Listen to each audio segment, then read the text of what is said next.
KPBS On Demand is supported by the San Diego County Toyota dealers, offering a new 2025 lineup of vehicles at your local Toyota dealer, including a new Tacoma with turbocharged 4-cylinder engines and a hybrid powertrain option. The San Diego County Toyota dealers. We make it easy. It's time for Roundtable. I'm Matt Hoffman. This week we're digging into one of the most comprehensive reports on homelessness in California. So according to this survey, people are from here. This is where they grew up.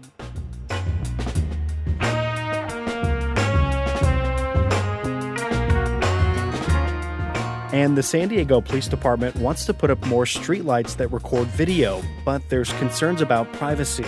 They're out there. They can be used for good and for bad. So it's just, I guess, a political process where we're going to have to find a way to agree on how they should be used. Plus, peak fire season is here, and stay tuned for the Roundup, where we discuss other top stories happening in San Diego. Don't go anywhere. Roundtable is coming up next.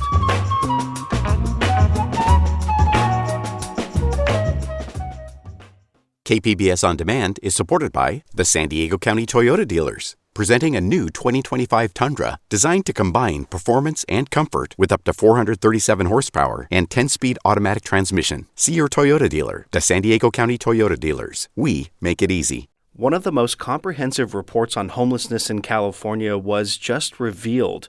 It found that unsheltered residents are aging, with a median age of 47, and one of the main reasons for them being homeless is lack of income or housing affordability. Joining us to dive into what this report from the University of California, San Francisco uncovered is Cal Matters reporter Marisa Kendall. Marisa, welcome to Roundtable. Thanks for having me. Great to have you here. So this was a long report. These researchers spoke to nearly 3,000 people, conducted hundreds of interviews, and it sounds like housing affordability was one of the main reasons that they found for people becoming homeless and a barrier for them getting out of it. I mean, what did the report show there? Yeah, so among those people who were surveyed, the median income they were making in the 6 months before they became homeless was just $960 a month. And we all know that's not nearly enough to live on anywhere in California. And when they were asked why they lost their housing, more people cited a loss of or reduction in income than anything else. And strikingly, the vast majority said that if they had received a relatively small stipend, as little as just $300 a month, it could have prevented their homelessness. I know you cover homelessness for Cal Matters, and you're kind of well-versed in the homelessness crisis. Was there anything that stood out to you from this report? I know that there was kind of a lot in there, but anything kind of stand out to you? Yeah, what I found most striking was what so many people who were surveyed had in common was all of the trauma that they had been through in their lives, even before becoming homeless. People reported growing up in depressed communities with few job opportunities, experiencing exploitation and discrimination. But nearly 3/4 said they had experienced physical violence during their lives. 1/4 had experienced sexual violence. And 1 in 3 people surveyed had attempted suicide at some point. This survey got into why people left their last home, and the most common reason, I think you mentioned it earlier, was loss of income, but also things like conflict with roommates or not wanting to impose on friends and family. There were some others. Your story highlighted one person's individual experience for actually becoming homeless. Can you tell us a little bit about Carlos? Yeah, his story really highlights how so many different factors lead people to homelessness and how the progression is often gradual. So he had to stop working after he fell off a ladder and hurt his spine, but he wasn't eligible for workers' comp because he'd been paid in cash. So he couldn't afford his rent, so he moved out of his apartment and rented a room. And then he soon had to leave that room because he had conflicts with his roommates. So then he moved in with his sister's family, but then someone in that family lost their job during the COVID pandemic. So he moved out because he didn't want to be a burden on that family. So he moved into his truck, but then his truck eventually got towed because of unpaid parking tickets. So at the time of this survey, he was living in an encampment in a park. And you also write that this study attempted to dispel myths about those who actually do fall into homelessness. What exactly are we talking about there?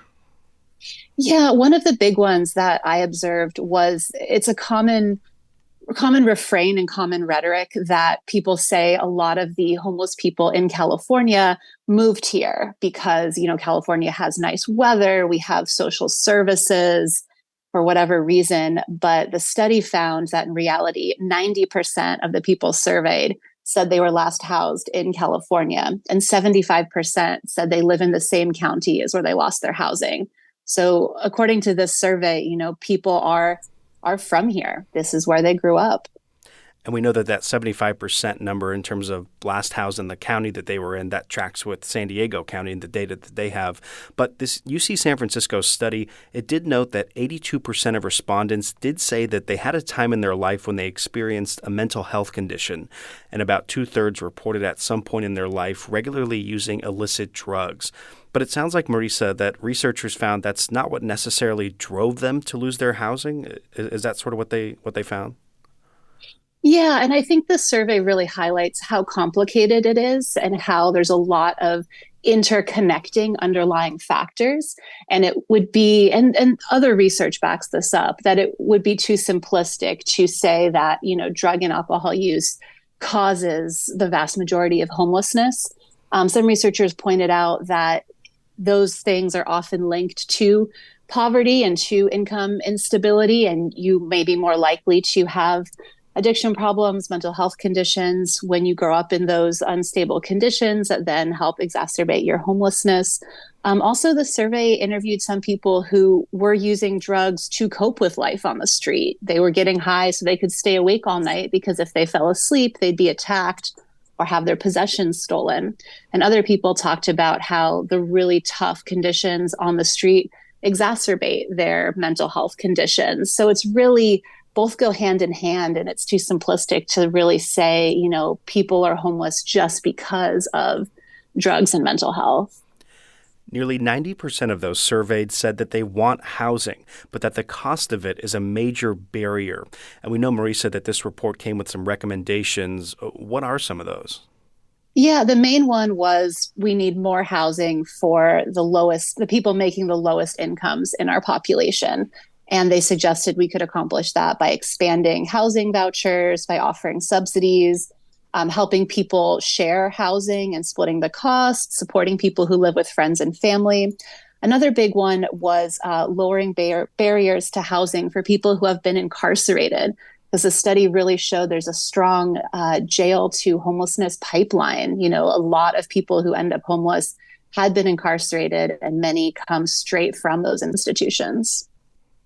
And, Marisa, creating more affordable housing, it doesn't happen overnight. But something that could happen quicker, maybe, is this idea of rental subsidies. We talked about it a little bit earlier. That's where most surveyed said that $300 to $500 could have prevented their loss of housing or even helped them find a new home. Here's what Tamara Kohler, CEO of San Diego's Regional Task Force on Homelessness, had to say about how these rental subsidies could actually work well. It is far cheaper, and it is more humane for us to lean into these much simpler investments as well. So when you think $300 to $500 is the difference between someone experiencing homelessness or retaining their housing, let's say it's $300. Right now, a shelter bed is costing us on the low end about $80 a night, up to $150 a night. So 2 nights of shelter, $300, or 3 nights of shelter if you're in the $80 range.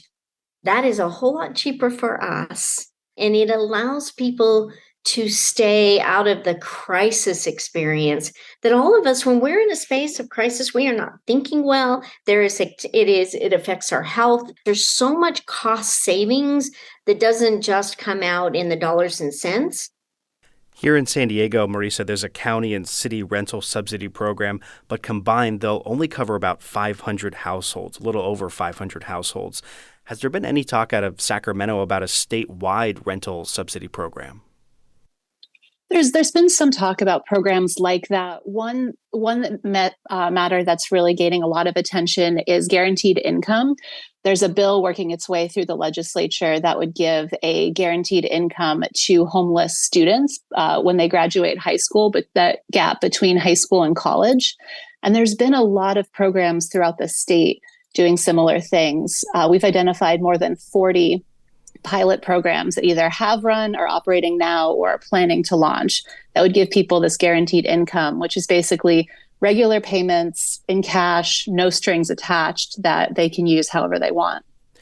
And I actually thought this part was interesting. You wrote that state officials were the ones who actually wanted this report done, yet they didn't fund it. But you noted that since Newsom has taken office, about $21 billion has been spent trying to address homelessness and money for housing. And some would argue that the situation hasn't gotten better, but it's actually gotten worse. How are state officials responding to some of these reports' findings?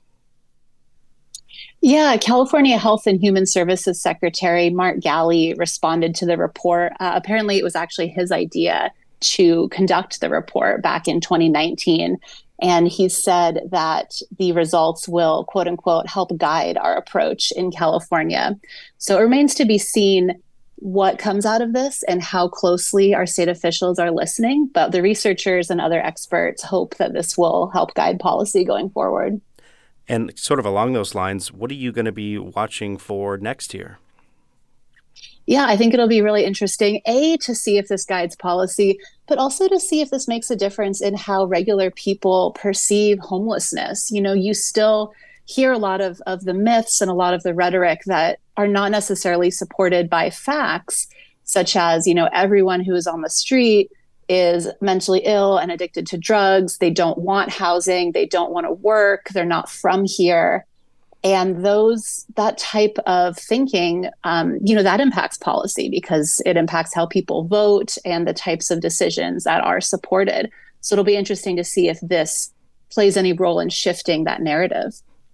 I've been speaking with Cal Matters reporter Marisa Kendall. And Marisa, thanks so much for being here today. Thanks for having me. We'd like to hear from you. You can send us your thoughts by giving us a call at 619-452-0228. Leave us a voicemail there or email us at roundtable@kpbs.org. Coming up, a plan to bring more streetlight cameras to San Diego is bringing privacy issues to the forefront and the debate about police surveillance. The Privacy Advisory Board chose to reject a police plan to start using these streetlight cameras again. That's just ahead. You're listening to KPBS Roundtable.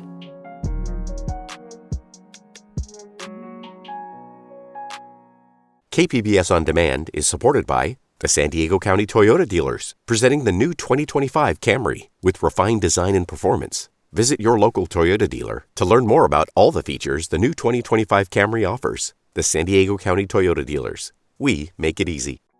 You're listening to KPBS Roundtable. I'm Matt Hoffman. A debate over new surveillance tools for the San Diego Police Department was on full display this week. It happened during a meeting of San Diego's Privacy Advisory Board on Thursday night.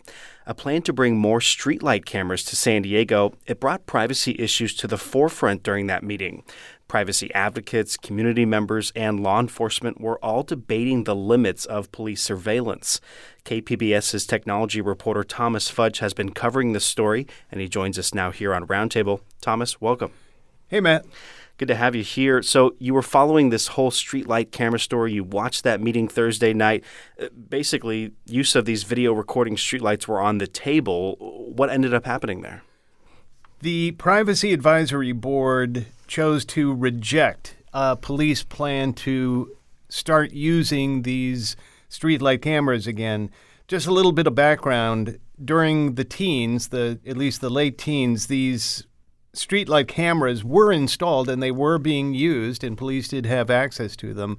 But once people realized in about 2020 that we had these cameras in San Diego, suddenly they became very controversial. And in 2020, Mayor Kevin Faulconer decided just to stop using them and stop allowing the police to get images and video from these cameras because they had become so controversial. And that's kind of where we're standing now, and we're still in that place because, like I said, last night the Privacy Advisory Board would not recommend that the City Council give police access to these cameras again, at least under the police plan to do it. And so we're talking about adding basically more of these video recording streetlight cameras. What were some of the arguments for and against using them? One thing about, you said that we're talking about using more of them. They are going to be installing new ones, but the old ones that were originally up are still up there. And they're still recording images and still recording movement down on the street. They've not been turned off. Well, the argument in favor of it, which was almost exclusively voiced by the police at this meeting last night, was that they deter and detect crime. The police officer who testified, the one cop who testified, gave some examples of shootings that occurred where these streetlights provided important information that helped police to investigate the situation. He actually gave one example of a recent shooting that happened at the Central Library in downtown San Diego, where a camera from a coffee shop actually caught an image of a person running away from that shooting. And even though that wasn't a city streetlight camera, that was one example he gave of how important cameras in public places are to investigate crimes. Now, the people who were opposed to it said that it was an invasion of their privacy. Now, that's something the police disagree with. They say, no, you don't have an expectation of privacy in a public place. But even though they made that argument, people didn't buy it. Nearly everybody who testified last night was opposed to the police plan to start reusing these cameras. And the feeling you got, Matt, was that people in that room simply didn't trust the police. Even if the police policy had been written in a different way, even if it had a few more protections, these folks just didn't want the police taking pictures of them and having access to those pictures because they don't trust the police. And we know that this Privacy Advisory Board, they're volunteer. Their job is to advise the San Diego City Council, who ultimately will see this proposal to use these streetlights. There was a lot of debate with board members over whether these cameras would violate someone's Fourth Amendment right or kind of track people. Here's San Diego Police Lieutenant Charles Laura from Thursday night's meeting. These cameras look at public spaces and observe public spaces as a patrol officer would driving through any given community. Why did the Privacy Board push back against what the lieutenant was saying there? Well, first of all, your Fourth Amendment right is your right to not be subject to illegal searches and seizures. That's what the Fourth Amendment is. And the police officer who you just heard, Lieutenant Lara, said in a public place, if somebody observes you holding contraband or holding a gun, that's not a search. They just see it. Now, as soon as that contraband goes into your pocket, it becomes a different thing. Then you need to get a warrant in order to see it. But the police were arguing that this is a public place. There is no expectation of privacy in a public place, and so there's nothing wrong with these cameras. A lot of the members of the Privacy Advisory Board disagreed with that. They believed that you do have a certain amount of privacy rights even in public places. And there was a lot of talk, as you mentioned, there was a lot of talk about so-called tracking, that they think that what is going on here is the people are actually fastening onto a person and tracking them as they move along the street. And that is not just an observation. That's following somebody, as if you found a person and decided to follow them. That is not protected. So what exactly is the police department's plan to use these cameras again or add more of them? I think you mentioned kind of helping solve crimes. I mean, is that sort of what the idea is here? And do we know how many of these cameras might go up? Well, the current plan, as I believe described in the police plan, is to have 1,000 cameras in 500 different places. I couldn't tell you, Matt, exactly where those places are, but the point is, yes, to deter crime and help to investigate crime. That's what the police say they want to do. And in your reporting, you also note that these cameras, they have the ability to look into some private places. Did that come up at the meeting, and sort of what's being done to ensure that these cameras would not be used in private areas? It seemed like some public commenters were kind of worried about that. Oh, yeah. That's definitely something that people are worried about. And, maybe they have a point. These cameras, where they're placed and given the circumference of the view that they have, they're going to be able to look into private places. They're going to be able to look inside people's windows, into courtyards, that kind of thing. And that was a situation where the police are just kind of saying, well, yeah, but we won't do that. We'll block those images. Trust us. We're not going to look inside your windows. And again, when you're talking to a group of people who are pretty distrustful of the police, they said, a lot of them said, no, that's not good enough. And, Tom, watching testimony from this meeting, many expressed concerns about how this technology might target people of color. Here was one comment from Sumeya Abdullahi. If this technology is put in my community, it would further enforce surveilling and targeting people of color for no reason. The goal for this technology is to enforce more safety, but I feel it will do the complete opposite by targeting innocent people. My community is already targeted and watched enough, and this will make it worse. Yeah, and Matt, there you can see a lot of people are looking at what the police are doing, and they're saying, no, you're not trying to protect us. You're just trying to watch us and turn us into criminals if you see something kind of suspicious. So what do privacy advocates or these people want to see from the city or the police department? Well, nobody has gone so far as to say we absolutely do not want these cameras. It's always about the plan. The police plan wasn't good enough. It didn't do enough to tell people how this data was going to be used and how it was going to be shared. It didn't do enough to tell us about what kind of vendors they're using who are going to actually operate this machinery. Nobody's actually come out and say, no, absolutely not. We don't want the police using cameras. But when you're distrustful of the police, and if you're a privacy advocate who really don't want what they kept calling widespread surveillance, then all I can say is the city is going to have to come up with a pretty impressive plan if these folks are going to accept those cameras. And so what's next here? It seems like the police department isn't, sort of backing down, proverbially speaking, about trying to use these cameras. Well, what comes next, most likely, Matt, is a hearing before the City Council's Public Safety Committee.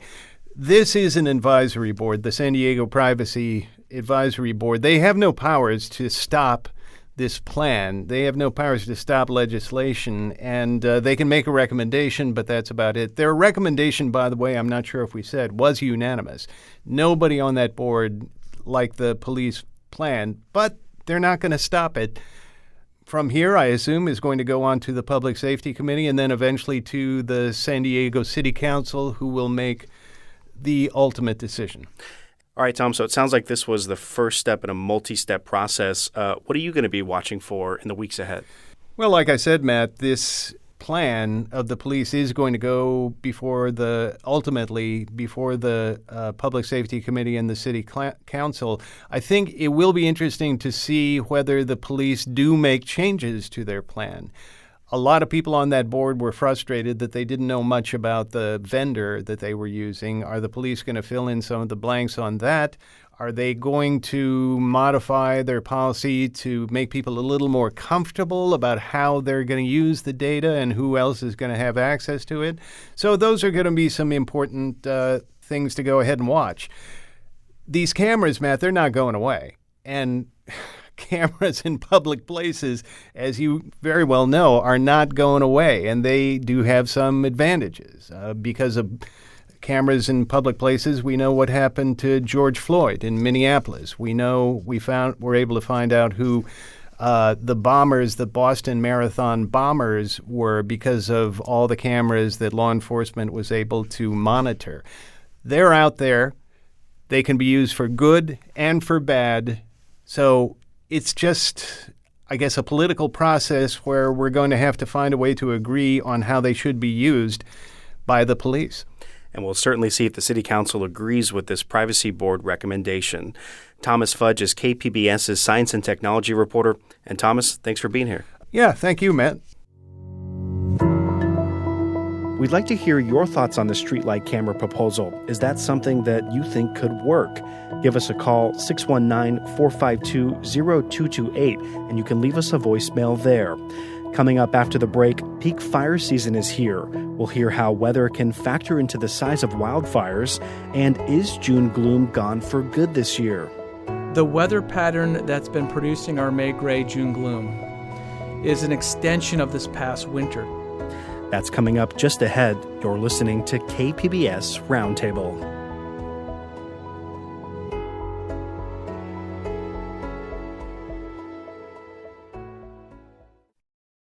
Peak fire season has arrived in San Diego. Just this week, there were several brush fires in our county, at least a couple of which caused people to evacuate their homes. We begin tonight with breaking news as several brush fires have erupted across the county today. Breaking news just one day before summer officially begins. Firefighters have been scrambling today to put out several brush fires. Fire season started with a vengeance. 4 brush fires were reported from North to East County. This peak fire season is starting a little bit later than last year, and CAL FIRE officials say that's due partially to all the weather we've had, a lot of May gray and June gloom. Here's CAL FIRE Captain Brent Pasqua. Fire season is year-round, and peak fire season is here. So if you still have brush to clear around your house, now is a really good time to do it. Let's not wait. The other day just showed us that we're not going to just slowly transition into peak fire season. We had 5 fires that day that, and a few did threaten some homes. Joining us to discuss how weather could impact this fire season and what we're expecting weather-wise this summer is Alex Tardy. He's a meteorologist with the National Weather Service here in San Diego. And Alex, great to have you here on Roundtable. Thanks for having me on. Always good to have you here. It's been a little bit. And so we know that several fires broke out this week. And thankfully, all of them were knocked down fairly quickly. In Pine Valley, the Blackwood fire burned 37 acres and it took down 1 structure. Fire crews say high winds contributed to its spread. Here's Captain Pasqua again. A lot of these fires you won't hear about when we don't have the winds and the hot, dry days because it's easier to keep them small. But when we do have the winds and it's hot and dry, that's when we start getting these bigger fires that go more than 10 acres. So, Alex, we know that summer is here. Do we know how high winds or even high temperatures can, contribute to a fire spread? Yeah, it's true. And officially, summer is here. It seemed like it took forever with the May gray, June gloom, cloudy days, and the really wet winter we had. Temperature is a big factor in fires. We see that statewide. The hot days, the warmer than normal days, we tend to have more fires. The wildfire activity tends to be a little more aggressive, so it burns a little faster. And then if you throw on any type of wind, even if it's normal wind, like we saw this week, that can really aggravate and cause the spread to be rapid. And when I spoke with CAL FIRE officials, they mentioned that the brush is drying out there in the mountains and the hills. And they also said even though people may see some green, there's a lot of dead dry brush that's underneath that. Does the forecast indicate at all if that drying trend is going to continue? Yeah, so this time of the year, it's a really critical time of the year, especially after a wet year. So after a wet year, you have a lot of new growth, so grasses, flowers, weeds, shrubs that come up. And that can be potential fuel. And so this time of the year, we're also in the period where it just doesn't rain much of any significance. So we can go months without any rain. So that vegetation doesn't last long. Even though it looks great in April, by the time you get to June and July, it looks moisture-starved, dead. Some of it goes dormant. It basically browns up or goldens up our slopes and becomes a fire hazard just because there's so much of it and it's brittle and ready to burn. And something else that's on CAL FIRE's radar this summer is an El Nino. They say that there's like a 90% chance that we'll see one by July. And they also said that could bring lightning and thunderstorms. First, before we get into that, can you tell us what an El Nino is? Yeah, it's time for a good refresher, especially after how wet this past winter was. It to some, it probably felt like an El Nino in their memory. But what El Nino really is the ocean temperatures along the equator, south of Hawaii.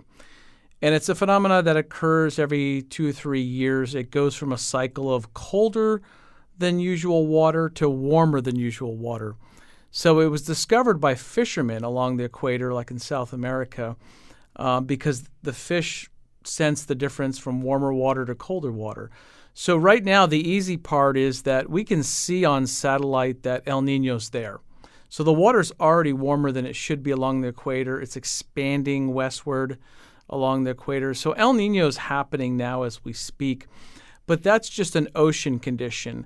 And we have to wait to see how that interacts with the atmosphere or our weather patterns to see if the two respond and make any difference with our upcoming weather patterns either this summer or even next winter. And we know that lightning can obviously spark fires. It sounds like that's something that's on CAL FIRE's radar with this El Nino. Is that typical in El Nino, like a bunch of lightning? And is it accompanied by rain ever? It depends. Some years it is. So in general, what's going to bring us lightning in Southern California is what we call the monsoon, which is a seasonal event. It brings moisture up from Mexico. It actually doesn't rely on El Nino to materialize, to generate, to bring showers and thunderstorms. Typically what we see from El Nino are a couple things. The water on our coast will get warmer. It's been really cool this spring. Starting in April, 52 degrees in La Jolla, and then the May Gray. But so usually the water will warm on our coast eventually, like later in the summer when El Nino materializes and gets bigger. The other thing we see is hurricanes. So along the equator, more hurricanes are typically common in the Pacific with an El Nino. Directly associated with monsoon, not really. El Nino is not what I'm worried about. What I'm worried about is all the fuel vegetation and really any type of lightning. And then what does that El Nino mean for San Diego? Like, do we expect it to come here? And is that going to warm up our water around the beaches? Is it going to bring some rain? Or? Yeah, eventually our water should start warming up. And as the whole central and southern Pacific basin starts to warm and expand, what El Nino really can do is change our jet stream. It can cause our storm track, which brings us rain in the winter and snow, cause it to shift further south. But a lot of science is up in the air on where can it exactly change our jet stream. So we know it changes our jet stream, but we just don't have a good handle of where. And that where is huge because if you're not in that storm track, other parts of the state are super wet and we're dry, or vice versa. Like last year, we were very wet and the Pacific Northwest was much drier than usual. So exactly where that storm track gets shifted to, if we're in the crosshairs of that or not, we don't have a good handle on that, even though we know El Nino, the warming of the ocean, will shift the jet stream in a different place. And we've seen some pretty destructive weather in other parts of the country. Like I'm thinking like Texas right now. Like, are they in the crosshairs of an El Nino, do you know, or is that just like kind of separate? That's a really good question and observation because the weather pattern that's been producing our May Gray, June gloom is an extension of this past winter. So in other words, the storm track that was over us all winter with 13 atmospheric rivers, that's continued even though it's been much, much weaker. So we're not getting big rain or anything, but we're getting clouds and drizzle. But that energy that's coming across Southern California, bringing all those clouds we've seen recently, it has to go somewhere, right? So it's actually going across us into Texas, into the deep south. So the conditions they've been experiencing with tornadoes and severe wind and thunderstorms and hail, very unusual to see that in mid-June so far south. Usually this time of the year, it's shifted more north, Chicago, Northern Plains, New England. So, yeah, the weather we've been seeing this past winter and even this spring with the May Gray, that energy is influencing the severe weather. We don't know if it's tied directly to the developing El Nino, though. It appears to be more of an extension or continuation of this past winter, which was just remarkably active. The last winter does not want to let up. And let's kind of get into that a little bit because I think all San Diegans are familiar with May Gray and June gloom, but man, this year just feels different. Just a lot of cloud cover. Even when people are driving, they're probably familiar with getting some water on their windshield and having to use their windshield wipers. I think our region was even one of the cloudiest for all of May in the continental U.S. So what do you make of the stronger marine layer? I mean, do we know why it's been here so much? Yeah, everyone's perception, if it's been unusual in their mind, is correct, absolutely correct. We had 20 days in May in San Diego that were cloudy. They were rated as cloudy, so 80% cloudiness all day or higher. If you have solar energy, you'll see that on your generation. It's been way down. Then we went into June, and we've had 12 days in June of cloudy. 80% or higher of the day was clouds, so the sun wasn't out. So it's definitely been something that's more than a perception, more than a feeling. It's showing up statistically, and it'll show up on your energy bills too, or your solar lack of generation. That same storm track has been aggravating what we call our normal May gray, normal marine layer. So every year we have clouds in May and June because that's when the ocean's at its coldest temperature and the deserts are heating up rapidly because the jet stream normally is shifting north back to Canada. This year, the jet stream hasn't been in Canada. They've been dry, hot, many wildfires. The jet stream has decided to stay down south. And because of that, it's allowing the marine layer to be deeper, more expansive, last longer, and just more dominant. So we've got to lose this storm track and shift it back closer to where it should be. Yeah, so the good thing about the weather pattern, the jet stream that's been persistently hanging over Southern California, is that the extensive cloud cover, the drizzle days, the lack of sun has delayed our fire season by about a month and a half. So the drying, the curing of all that grass and brush is well behind. So a lot of our areas, even though they're drying, this normally happens faster this time of the year.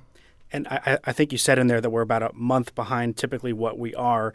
What does that mean going forward? Like, should we be expecting more of this? Or can you sort of promise us that the June gloom is totally gone, not going to go into July? Yeah, indications right now, and we felt it this week already, some really warm, sunny days, is that it's not over with yet, the May gray, June gloom. We're still going to see some more of it as we go through June because the weather systems are still dropping over California.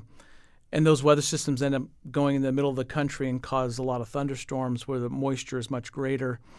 But the long-range forecast is for us to recover back to what we call normal.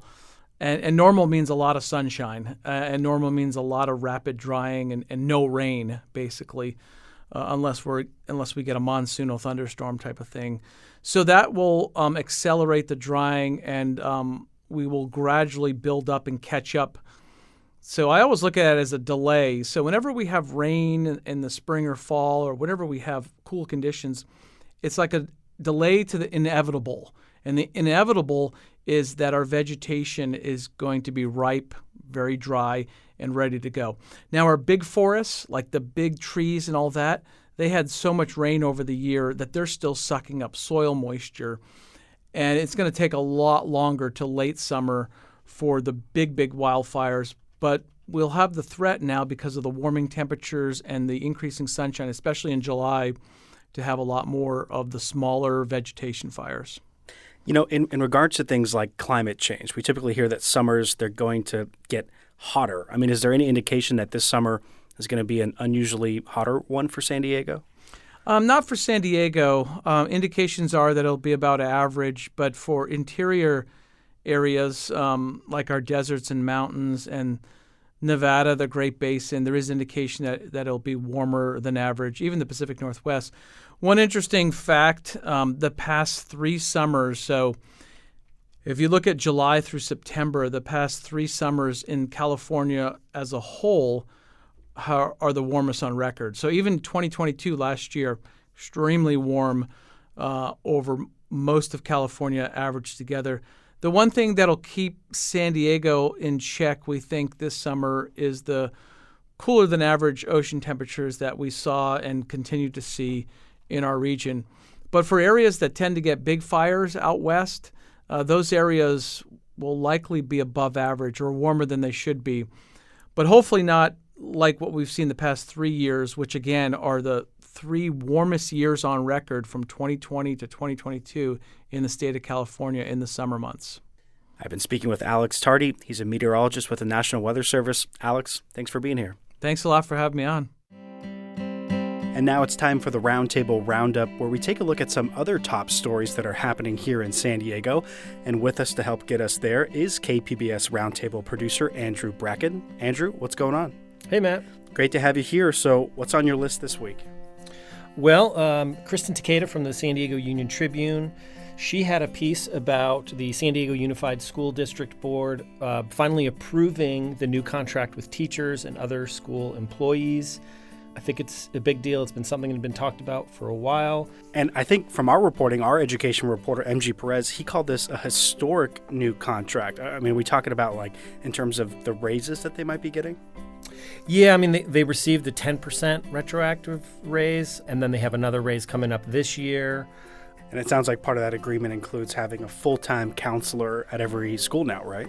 No, that actually, it didn't. That was one thing I think the teachers were really pushing for, having a full-time counselor at every elementary school. They did expand that, but some schools will still only have a counselor 3 days a week. But I think it's still... you still hear about it when talking to teachers in the district about, kind of some of the mental health challenges and some of, still these challenges we're kind of recovering from after the pandemic closures we saw in 2021. All right. Well, what else is on your list? In our newsroom, John Carroll had a story yesterday on layoffs at Qualcomm, the tech giant here locally, laid off about 415 workers. And, just what does that mean? I know we've heard a lot about the economy and potential recession. At the same time, we've also heard a lot about how actually strong San Diego's economy is doing and a pretty low unemployment rate. So we'll have to see whether that leads to anything or not.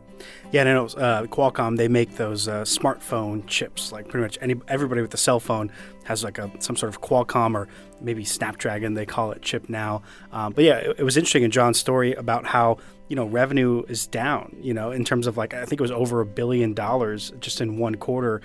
They talked about a smartphone kind of boom, and then now we're in that downslope. What was it, like 400 employees laid off? In San Diego, yeah. I think about 80 more in the Bay Area. And I think that goes into effect next month, mid-next month. And you have to think that those are probably pretty good paying jobs. All right, well, what else have you been seeing out there? Well, this is from the New York Times, and it's not a San Diego-specific story, but it's something I just was reading late into the night last night, how the U.S. population is older than it's ever been. The average age in the census in 1980 was 30, and now it's over 38. And just what that means is it may not seem like that big a deal, but it has pretty huge implications potentially to just the future of our nation, future of the economy, social programs, all that stuff. So I think it'll be interesting to see just what it means. I also know from my own beat here in San Diego on the health beat that healthcare officials, whether it be the county or even some of these hospitals, they've been sort of preparing for this too and investing more in how they're going to be able to care for some of that older population. So it's definitely something that's on everybody's radar, sort of. And it's not just an American problem. We've seen this. I think I've heard a lot in certain countries in Asia. Japan has this problem. Europe. I mean, a lot of countries are going through it. But yeah, it has huge implications to what the society is going to look like in, the next few decades with this aging population. If there's not enough kids being born, where the worker is going to come from. I think a lot of it's what it comes down to. Yeah, I know we have been seeing declining birth rates even here in San Diego County, too. I remember trying to do a story about that, but not really being able to tap into the why in terms of, you can kind of summarize things or think things like, oh, it's because it's expensive to live here kind of thing, or people are waiting to have kids until they're older. But it doesn't seem like that there's a true reason of why birth rates are down. All right, and it sounds like you got one more thing you've been seeing. On the sports front, the Women's World Cup starts in a little under a month, and the U.S. women's national team announced their final rosters, of which there are a couple local San Diego Wave players. Forward Alex Morgan, that was probably not a huge surprise. She's been involved in teams in the past in the World Cup. She's, a soccer superstar. Yeah, one of the best, right? Yeah, she's like one of the top forwards in the world. But defender Naomi Girma was sort of a surprise ad. The women's national team captain Becky Sauerbrunn, she actually got injured, so she wasn't able to make it to the World Cup. So, yeah, this young player, so there's some new players kind of coming on this World Cup roster, one of which is Naomi Girma, who plays for the Wave. And here's a little of her reaction to the news of being added to the World Cup roster. I was so happy. I tried to group FaceTime my family right after. No one answered. It was just so incredible to get that confirmation from him and to be representing the U.S. in a World Cup. This has been something that I've dreamed of, so for it to be happening is just the best feeling. That is really so cool. And it's also cool that San Diego is going to have some representation on the world stage there. But come on, family, get it together. Nobody answered her FaceTime, she said. I mean, I just like that clip because it just captures that. And another point in the interview, I think she talks about, just all the people that helped her to get there. But just that joy and make what it means, the World Cup it's the World Series of soccer. It's the Super Bowl of soccer. You know what I mean? Right, it's way bigger than the World Series even, right? I mean, it is it's a big deal. So it's just nice to see, again, another local player make that. And even on other teams other than the United States, the Wave will probably have a couple other participants in the World Cup. Thinking the Canadian goalkeeper, Kaylin Sheridan, she'll probably be on the Canadian team next month as well. Yeah, again, the Women's World Cup, it starts July 20th, and this year it's in Australia and New Zealand. So we'll see how the U.S. women's team does. They have a lot of championships to show, so hopefully they can bring one more back. And hopefully some San Diego stars get some goals in that, so we can talk about it later. Absolutely. But Andrew Bracken, thanks for being here. That's the Roundup. Thanks, Matt. Before we go here on Roundtable, last week we discussed the city of San Diego's homeless camping ban. It passed its first vote at City Council. It would prohibit encampments at all times in sensitive areas and in other public places, but that's only when shelter beds are available. We asked for your thoughts, and here's what one listener had to say. This is Dennis Stodua here in Carlsbad, California, and my concern, even though we don't have a great homeless situation here in Carlsbad, my idea is that we turn to Camp Pendleton, huge piece of property, sanction off a piece of that property, and create a city of hope where we have resources for people who want to get rehabilitated. That's going to do it for this week's edition of KPBS Roundtable. We really appreciate you being here, and we'd also love to hear your thoughts on today's show. You can call us at 619-452-0228. If you do, leave us your name and where you're calling from, and as you just heard, we might play it on a future show. You can also email us roundtable@kpbs.org. Keep in mind, there is a Roundtable podcast. You can find it anywhere you get your podcasts. Our show airs on KPBS at noon on Fridays and again on Sunday at 6 a.m. And Adrian Villalobos is our technical director. I'm your host, Matt Hoffman. Thanks so much for being here with us, and have a great weekend.